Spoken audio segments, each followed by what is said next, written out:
అందరికీ అస్సలాము అలైకుం నమస్కారం। ఈరోజు డాక్టర్ బాబాసాహెబ్ అంబేద్కర్ గారి జయంతి సందర్భంగా ఆయన్ని ఘన నివాళి అర్పించడం జరిగింది। ముఖ్యంగా స్వేచ్ఛ కోసం, కుల నిర్మూలన కోసం అలు పెరిగిన పోరాటం చేసిన వ్యక్తి బాబాసాహెబ్ అంబేద్కర్ గారు। విద్యతోనే స్వయం ఉపాధి సాధిస్తాము అని ప్రజలకి, కోట్లాది మంది యువతకి స్ఫూర్తినిచ్చిన వ్యక్తి అంబేద్కర్ గారు। అప్పటి సమాజంలో దళిత పడిన కష్టాలు, అవమానాలు, బాధలు అంబేద్కర్ గారు అనుభవించారు।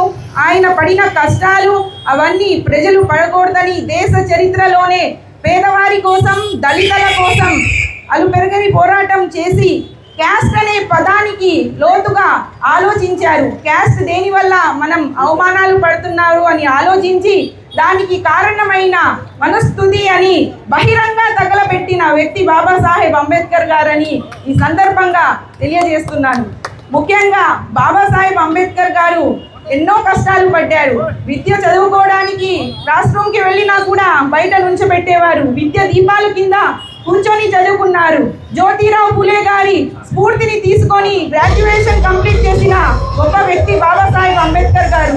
ఆ తర్వాత స్వాతంత్రం వచ్చిన తర్వాత కాన్స్టిట్యూషన్స్ రాయడానికి ఎవరు అని ఆలోచిస్తే అందరూ కలిసి డ్రాఫ్టింగ్ కమిటీ చైర్మన్ గా బాబాసాహెబ్ గారిని ఎన్నిక చేశారు।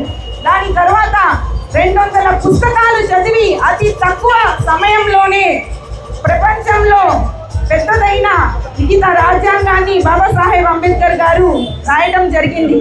ఆ తర్వాత ప్రతి ఒక్కరు కూడా దాన్ని ఫాలో అవ్వాల్సిందే। కాబట్టి మనమందరం ఈ యొక్క రాజ్యాంగాన్ని, ఈ యొక్క బుక్ని ఒక గైడెన్స్గా, ఫిలాసఫీగా, టీచర్స్గా ఈ రాజ్యాంగం నిలిచింది। రాజ్యాంగం ఎంత గ్రేట్ అంటే ఇప్పటి వరకు దాన్ని మార్చాల్సిన అవసరం ఎవరికి రాదని తెలియజేస్తూ ఈ యొక్క రాజ్యాంగం ద్వారా ఆర్థికంగా, రాజకీయంగా, సామాజికంగా, విద్యలో, మహిళా సాధికారలో ప్రతి ఒక్కటి కూడా నిలిచిందని ఈ సందర్భంగా తెలియజేస్తూ రాజ్యాంగం ఉన్నంత వరకు అంబేద్కర్ గారు మన అందరి గుండెల్లో ఉంటారని తెలియజేస్తూ ఈ మన కూటమి ప్రభుత్వం కూడా ఈ యొక్క రాజ్యాంగాన్ని ముందుకు తీసుకెళ్లే దిశగా 100కి 100% న్యాయం చేసే దిశగా ముందుకెళ్తున్నాను తెలియజేస్తూ నాకు ఈ అవకాశం ఇచ్చిన పెద్దలందరికీ ధన్యవాదాలు।